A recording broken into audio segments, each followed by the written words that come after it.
président de la République, écoutez, Emmanuel Macron, dans le contexte du sommet qui a lieu aujourd'hui à Copenhague, il parle maintenant d'une confrontation accrue avec la Russie. Nous sommes dans une confrontation avec la Russie, qui depuis plusieurs années est un acteur très agressif dans notre espace informationnel, on l'a vu, dans le cadre des élections comme ailleurs, qui multiplie les attaques cyber, qui évidemment a lancé une guerre d'agression en Ukraine, qui utilise la menace nucléaire et qui aujourd'hui, on le voit bien, provoque dans des espaces aériens. Tout ça est un ensemble hybride qui est dans le champ de la confrontation. Le temps change. Alors, il y a eu des moments où le président de la République a tendu la main aux Russes, très loin, oui. Rappelons-vous, quand il disait qu'il ne faut pas humilier la Russie, et d'autres moments où il dit, voilà, c'est le moment maintenant d'établir un rapport de force. Lisez ce qu'il dit sur l'incertitude. Rien n'est exclu. Nous avons répété à plusieurs reprises à Moscou ce que nous ne ferons pas. C'est un signe de faiblesse. Nous devons maintenir Poutine dans l'incertitude. Qu'est-ce que ça veut dire quand la France, et là on parle plus précisément des drones, semble dire aux Russes, vous verrez bien ce qui va se passer. Sky Shield. Est-ce que ça veut dire qu'on va s'orienter vers une vraie réponse opérationnelle pour soutenir l'Ukraine dans sa lutte, qui ne se limite pas à donner 10 000 obus de temps en temps? C'est-à-dire permettre par exemple de protéger les civils sur les arrières pour pouvoir réellement avoir des avions de chasse polonais, français, allemands, britanniques qui traversent la frontière pour intercepter ces missiles et pour protéger les civils. Ça interdit à la Russie d'obtenir son objectif stratégique et de faire s'effondrer l'économie russe. Donc c'est le type d'action, je ne sais pas si ce sera ça, mais c'est le type d'action qui pourrait conduire à une désescalade de la part de la Russie par une meilleure implication de nous, sans prendre de risques humains en envoyant nos troupes, par exemple, être en première ligne. Là, on reste très loin sur les arrières. Et puis alors, pour protéger les civils, le général appelle de ses voeux ce type de solution depuis quand même 2022. On appelle Sky Shield. Sky Shield. L'initiative Sky Shield. C'est la fermeture du ciel de l'Ukraine. Par exemple, ça, hein, en tout cas sur l'Ouest. Général. Oui, en gros, oui. Et ça serait un acte, on prévient avant, on dit, parce qu'on ne va pas le mettre en place en 24 heures non plus. Donc on prévient avant, ce qui donnerait aux Russes le temps de, je ne sais pas moi, peut-être donner des gages.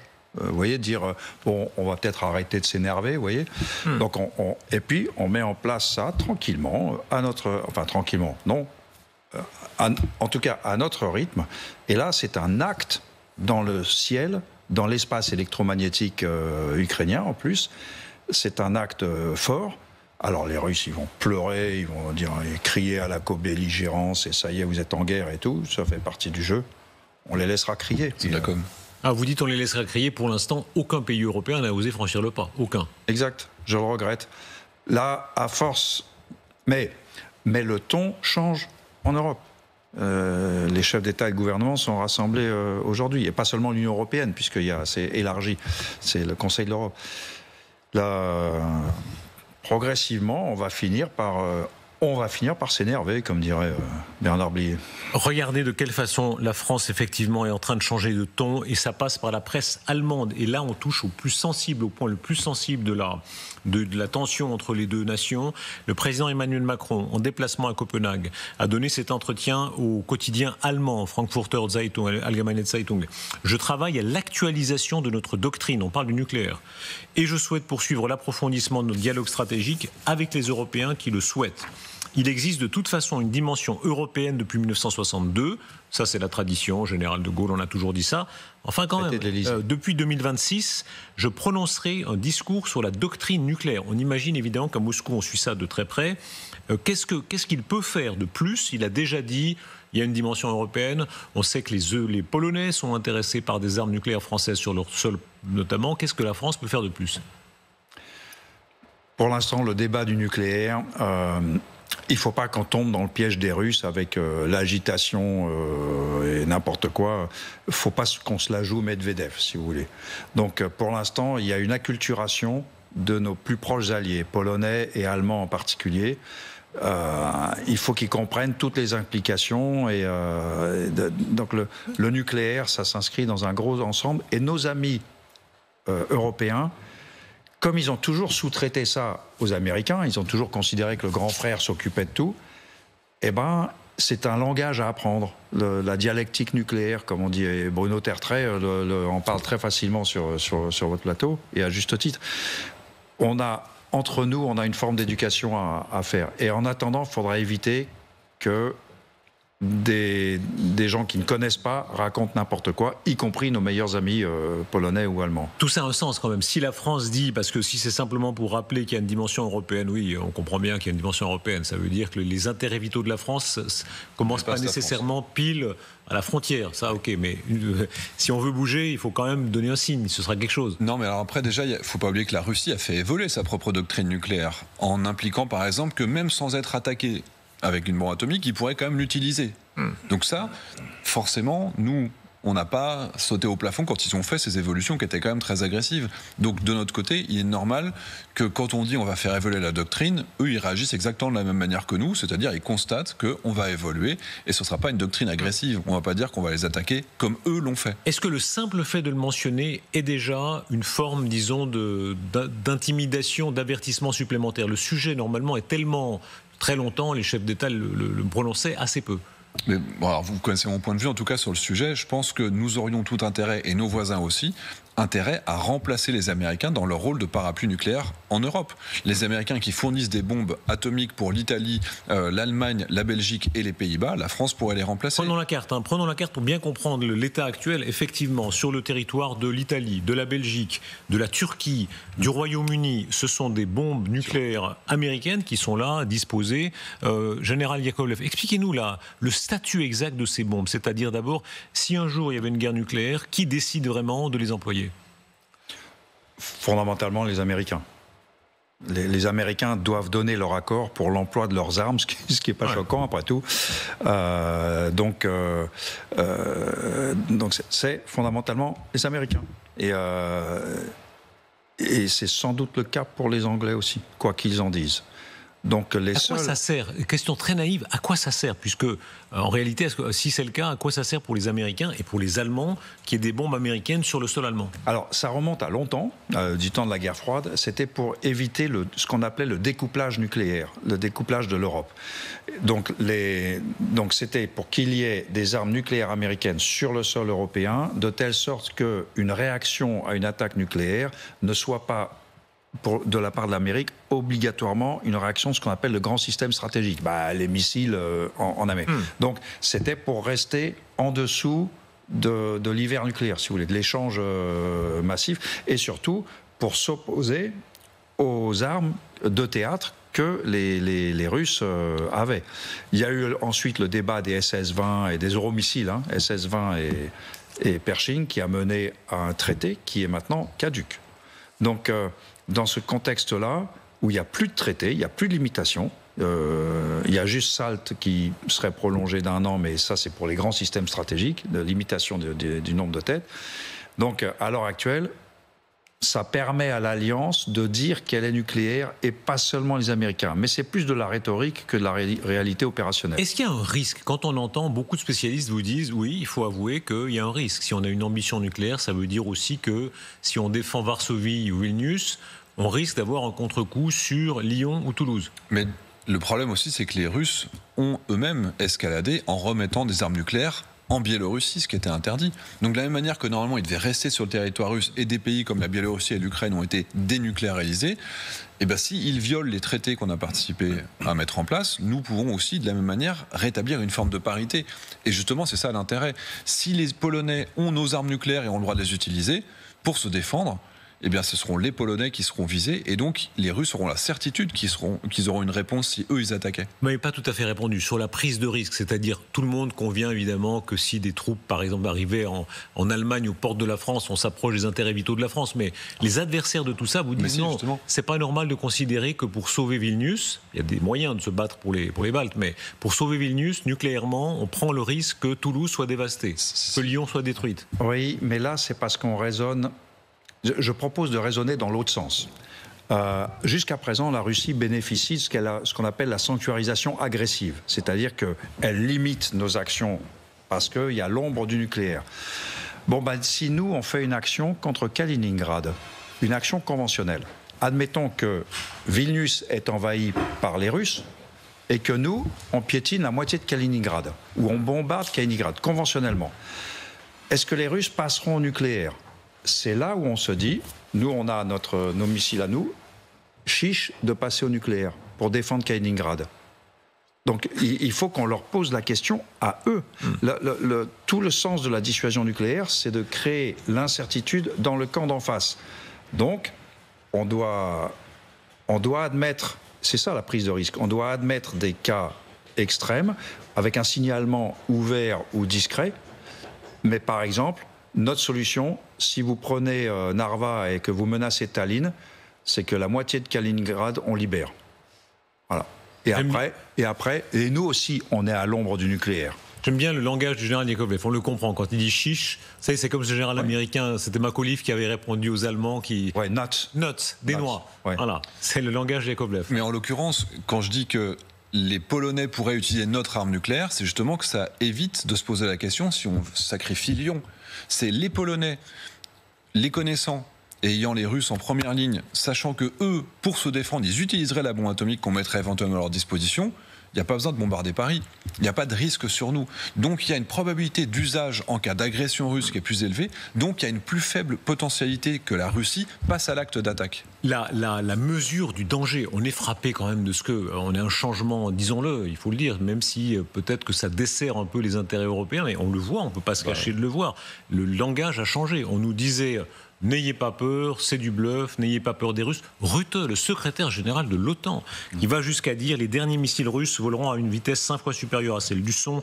Ils ne mettront que 5 à 10 minutes de plus pour atteindre Madrid ou Londres. Expliquez-nous ce changement, expliquez-nous pourquoi. La même OTAN qui disait nous sommes tout à fait sûrs de nous, il n'y a pas d'affolement à avoir, nous sommes tout à fait à égalité, voilà, c'était la tradition classique de l'équilibre de la terreur, tient maintenant ce langage à l'armée. Moi, je ne suis pas d'accord avec ce langage alarmiste. Ça fait très longtemps que les Russes sont capables de nous frapper. Alors maintenant qu'ils soient encore plus capables de nous frapper, ça ne change rien. Et nous, on est capables de les frapper aussi. Donc, voilà, on arrête. De mon point de vue, on s'énerve pour pas grand-chose, vous voyez. Et pendant ce temps-là, on n'est pas... On se met sur l'arrière-main, comme on dit en équitation, et on n'est pas vers l'avant. Donc, voilà, je ne suis pas d'accord avec ce langage alarmiste, ce qui ne veut pas dire que je suis va-t-en-guerre, hein, mais c'est juste... par exemple, les Polonais, moi, je ne leur donnerais pas d'armes nucléaires, avec toute l'affection que j'ai pour eux. Non, mais nos armes nucléaires opérées par nos hommes en Pologne, c'est pas la même chose qu'opérées depuis chez nous. Alors autant les opérer de chez nous. Enfin bon, bref. Ouais, c'est d'autres questions. Non, mais c'est des vraies questions doctrinales, et là, il n'y a que le président qui sait exactement ce qu'il veut. Mais par contre, cette volonté d'aller plus loin dans l'escalade, encore une fois, la Russie, il n'y a aucun doute sur le fait que s'il n'y avait pas d'agressivité russe, il n'y aurait rien qui aurait changé. Ni notre réarmement, ni notre évolution d'une doctrine nucléaire. Tout ça, ce n'est qu'une réponse à l'agressivité russe. Il faut vraiment remettre les choses dans l'ordre. C'est d'abord eux qui agressent. Cette agressivité, elle se marque autour de Copenhague. Et là, dans une circonstance très particulière, c'est que les dirigeants européens sont à Copenhague. C'est un grand, important sommet européen dans un climat d'incertitude dans ce qui pourrait voler dans le ciel de Copenhague. On va rejoindre Céla Bougriou à Copenhague. Pour vous donner une idée de l'atmosphère, évidemment, sécurité à son comble, comme à chaque sommet international, mais avec cet enjeu de la sécurité aérienne. L'armée allemande qui a fait dépêcher une frégate à quelques kilomètres d'ici avec un système de défense anti-aérien. Les Français ont quant à eux envoyé un hélicoptère, 35 hommes spécialistes de la question, déployé des moyens de sécurité, de renseignement, tout comme les Suédois ou encore les Américains. Pourquoi ? Eh bien parce que ces incursions de ces derniers jours de drones ont évidemment mis une tension supplémentaire, une pression supplémentaire pour sécuriser cet événement. Et on l'a bien ressenti ce matin avec des rues totalement désertes autour du palais qui accueillait ce premier sommet. Je vous le disais, demain cela recommence. Un défi sécuritaire, logistique immense et qui replace à nouveau la question des capacités de défense européenne au cœur de toutes les discussions ici. Et voilà ce qui se passe à Copenhague avec la suspicion que certains de ces drones seraient partis du navire qu'on va voir maintenant, le Pushpa. Ce navire qui a été arraisonné par les forces françaises. C'est quand même un cap extrêmement important dans ce conflit entre la Russie et la France. Xavier Giacomoni, j'aimerais que vous nous disiez l'état des informations que nous avons à l'heure où nous parlons, 21h passées de 5 minutes, sur l'arraisonnement de ce bateau ou l'intervention des forces françaises. Ça s'est passé samedi dernier, ça a déjà quelques jours. Le bateau a été dérouté, il allait vers le Cap Finistère, vers l'Espagne, pour partir ensuite vers l'Inde. Il a été ramené dans cette zone à une 50aine de kilomètres de Saint-Nazaire, une 30aine de milles nautiques, et des militaires français, des commandos français sont montés à bord pour inspecter le navire. C'est l'image qu'on voit là. C'est l'image qu'on voit là. On voit là, ils gardent le navire en fait depuis plusieurs jours au large de Saint-Nazaire. 2 hommes ont été amenés à terre pour être placés en garde à vue. Il s'agit du commandant du navire ainsi que de son second. On ne connaît pas leur nationalité. En revanche, la nationalité, le pavillon du bateau au moment où il a été arraisonné, parce qu'il a changé de pavillon à de multiples reprises, ce qui n'a pas facilité les choses évidemment, et le Bénin. Donc on peut imaginer qu'il y a eu un accord entre la France et le Bénin pour autoriser à fouiller ce navire, à le ramener en rade en quelque sorte. Il est au mouillage, là il ne bouge plus du tout au large des côtes atlantiques françaises. Et donc il a dû y avoir un accord entre les 2 pays pour permettre cette inspection. Rappelez-vous, ça s'était passé de la même manière en Baltique avec un bateau battant pavillon chinois. Les Chinois s'étaient fait tirer l'oreille pendant plusieurs jours. Finalement, ils avaient autorisé à ce que leur navire soit fouillé. On va voir ce qu'il passe maintenant. Les 2 hommes pourraient être mis en examen, mais selon toute vraisemblance, le bateau repartirait dans les quelques jours qui viennent. Regardez là ce qu'on trouve à bord. On voit ici les images qui sont les images exclusives de TF1 et de LCI qui ont été filmées ici par hélicoptère. Colonel Père de Jong, l'intervention, là on n'est plus au stade où on s'envoie un signal, un petit mot pour dire vous faites fausse route. C'est quand même une opération de vive force. Ah oui, puis c'est culotté, comme on dit. Bien évidemment, d'autant que le droit maritime est un droit extrêmement restrictif. La mer, c'est un espace de liberté. Mais donc, les eaux internationales, vous faites absolument ce que vous voulez. Donc, ce bateau n'était pas arrêtable, sauf à certaines conditions. Alors, les conditions de trafic de drogue, etc., avérées, etc. Par contre, l'erreur des Russes, probablement, c'est que ce bateau est un pavillon béninois. Parce que le problème, c'est que un bateau, c'est comme une ambassade. Vous avez un pavillon, un drapeau. Vous n'êtes pas dans une ambassade. Là, il a un pavillon béninois. J'imagine que l'État français a contacté évidemment le gouvernement au Bénin, puis il lui a demandé l'autorisation, et les Béninois ont dit ok, allez-y. Et donc là, on peut y aller officiellement, et donc c'est une opération de vive force qui est pas mal. Ah, maintenant, on va voir ce qu'il y a, parce que pour l'instant, c'est le refus d'obtempérer, et le deuxième point, c'est un problème de pavillon. Donc on n'en est que là. Ils vont pas prendre 5 ans de prison. On comprend que c'est des navires qui sont assez incontrôlés, incontrôlables. Ils ont plusieurs noms. D'ailleurs, je ne sais pas si vous avez le nom qui est inscrit. Là, il s'appelle Boracay sur les images que nous alors avons. je crois qu'il a 6 ou 7 noms divers. Oui, on en a trouvé 3 différents, Pouche pas. Et... Il change de nom à chaque fois qu'il change de pavillon. Ouais. Donc il change de nom parce que c'est une nouvelle identité, il repart pour un tour pour faire autre chose. Qu'est-ce qu'on est politiquement, Natacha Polony, vous êtes aussi là, politiquement, que joue là la France? Parce qu'on comprend bien qu'il y a l'aspect de police et l'aspect militaire, mais il y a un geste politique. Le geste politique, c'est un signal envoyé, c'est-à-dire, en gros, là, on avait laissé beaucoup de provocations s'installer, et là, c'est une fin mise à ces provocations, en tout cas un signal de fermeté plus grande.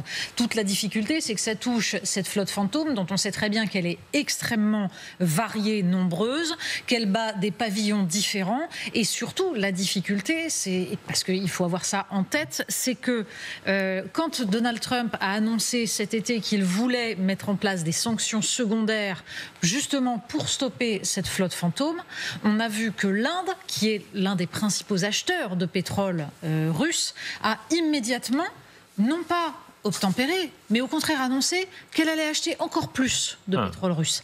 Et donc la France et l'Europe se retrouvent dans cette situation difficile.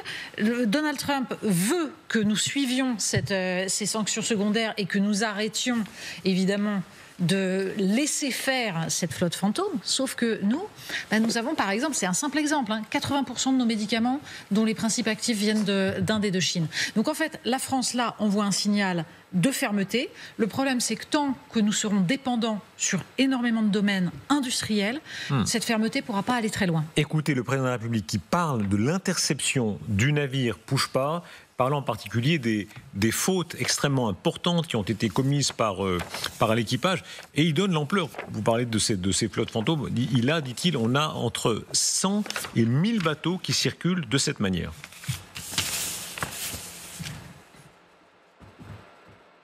Alors ça va arriver, on va le voir dans un tout petit instant, mais 100 et 1000 bateaux, ça veut dire 100 à 1000 bateaux où il y a potentiellement des officiers de renseignement, des drones qui peuvent partir, de l'espionnage, ça fait beaucoup. Et de 1 à 10, ce qui prouve à quel point on ne maîtrise pas, c'est-à-dire qu'on ne sait absolument pas en fait. Et après, moi peut-être plus la partie opérationnelle, puisque j'étais dans les avions de patrouille maritime, et avant d'envoyer des commandos, en réalité, il y a des avions qui vont surveiller ce qui se passe autour. Notamment, vu que ce bateau est suspecté d'avoir peut-être participé au contrôle des drones qui ont survolé le Danemark, peut-être que ce bateau, en fait, il a été suivi depuis plusieurs jours avec des images qui ont pu être enregistrées.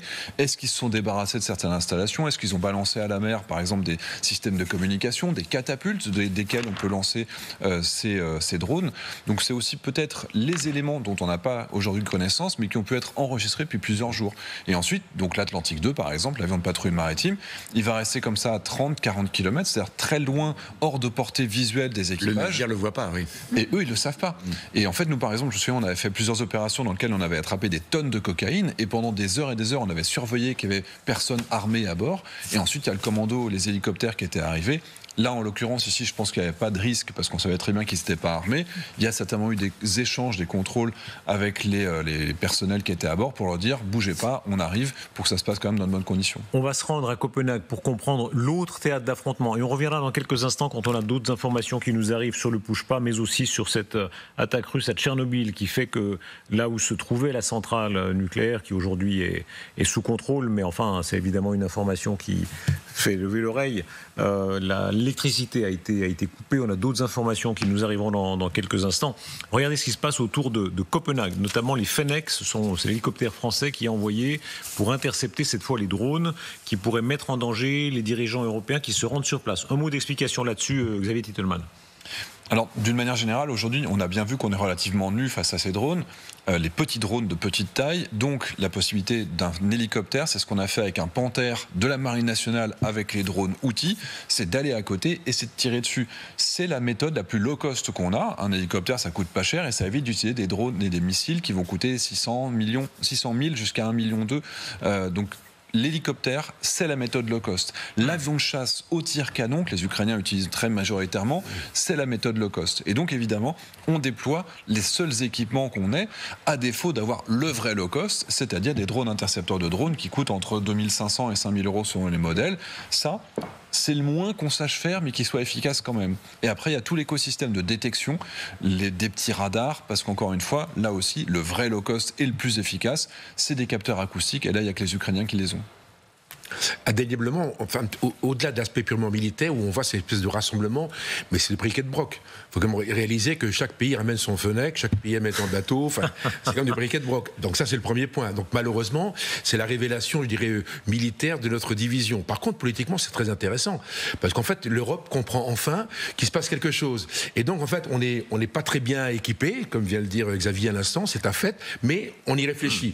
Et c'est vrai qu'aujourd'hui, la menace, à mon avis, elle est assez faible sur le sommet de Copenhague. Faut pas non plus exagérer. La menace est faible, mais le symbole est énorme. Voilà, justement. Pardon, je veux pas paraître un peu vieillot en disant ça, mais je me rappelle très bien sur ce plateau, on disait pendant la guerre froide, jamais on imagine un sommet où il y aurait eu Mitterrand, Madame Thatcher par exemple, où on aurait des avions soviétiques ou des missiles soviétiques, ou pas des missiles, je me trompe, des drones soviétiques qui seraient potentiellement dans le ciel. Ça n'existe pas. Moi, tous les sommets que j'ai faits, il y avait quand même une sécurité anti-aérienne extrêmement développée. G7 et tout. Je me rappelle du G7 à Denver, je me rappelle d'un G7 à Naples il y a quelques années, etc. Il y avait un dispositif qui était extrêmement étoffé. Le problème, c'est que la menace, elle n'était pas évidente et en fait, on ne la nommait pas. Aujourd'hui, on est rentré dans un système dans lequel les Russes, très concrètement, nous menacent. Il y a des espèces de discours récurrents et permanents depuis 3 ans qui fait qu'on commence à y répondre. Et ce qui était intéressant à Copenhague, c'est qu'on voit que le cœur du sujet de cette réunion qui est parfaitement habituelle, c'est la réunion semestrielle des présidences, de la présidence de l'Union européenne. Et tous les 6 mois, c'est la même chose. Par contre, là, on est dans le dur. Et les questions posées sont des questions extrêmement difficiles, extrêmement régaliennes. On rentre dans le sujet. Et ça, c'est intéressant. Parce que quelque part, l'Europe, elle est peut-être faible militairement parce qu'elle est divisée, mais concrètement, elle est extrêmement riche. 500 millions d'habitants, etc., etc. Donc, en fait, la structuration, d'un outil de défense, quel qu'il soit, quel que soit le modèle, je ne pense pas qu'il soit intégré assez rapidement. N'empêche que c'est là que ça va se passer. Et Copenhague risque d'être une espèce de moment clé, de moment décisif dans lequel l'Europe va se mettre à réfléchir sur les questions de défense. Oui, enfin, il faut que l'Europe se mette à réfléchir, il faut que l'Europe se coordonne, il faut que l'Europe ait une doctrine. Et tout le problème, c'est qu'une fois de plus, certes, on peut se dire qu'on en discute enfin. Premier problème, Donald Trump est ravi de laisser l'Europe gérer cela. Il est en mode débrouillez-vous. et donc il trouve ça formidable que nous soyons là en train d'essayer de nous demander comment nous allons agir, alors même qu'on ne peut pas dire que les États-Unis soient totalement étrangers, même si cette guerre a lieu sur le sol européen. Le fait de les voir se désengager est d'un cynisme total. Le deuxième problème, c'est que pour coordonner réellement les différents pays européens, il faut que nous définissions des intérêts communs. On voit par exemple que le président polonais a expliqué qu'il s'opposait à la fermeture de la Baltique aux navires russes. On voit que les Allemands continuent en fait à acheter américain et donc à renforcer la dépendance vis-à-vis des États-Unis. Et donc il va falloir à un moment donné réussir à régler ça, sinon on va continuer en effet à montrer que nous allons vers plus de fermeté, mais en termes d'efficacité ça ne va pas donner grand-chose. Ce qui était intéressant là, sur les images qu'on vient de voir, on voit l'hélicoptère, mais on a vu aussi des hommes qui étaient équipés de sortes de fusils qui sont des fusils brouilleurs, c'est-à-dire qu'ils vont émettre une onde qui, pour les petits drones, permettent d'empêcher qu'ils continuent à capter le GPS et capter les éventuelles commandes qu'ils recevraient. Et donc ce qui est rigolo, c'est qu'en Ukraine, ça c'est une méthode qui est dépassée depuis 2022-2023, parce qu'on part du principe que ces drones, quand ils sont éclairés, ils vont rester sur place, quand il n'y a plus de batterie, ils se posent à la verticale, alors que la réalité opérationnelle, c'est que ces drones, ils partent très haut jusqu'à ce qu'ils recommencent à capter. Et donc voir ce qu'on voit ici sur la gauche et les deux soldats aux deux extrémités à droite et à gauche, si c'est des drones civils modifiés façon russe ou ukrainienne, c'est totalement inefficace, totalement inopérant, mais c'est malheureusement tout ce qu'on a aujourd'hui.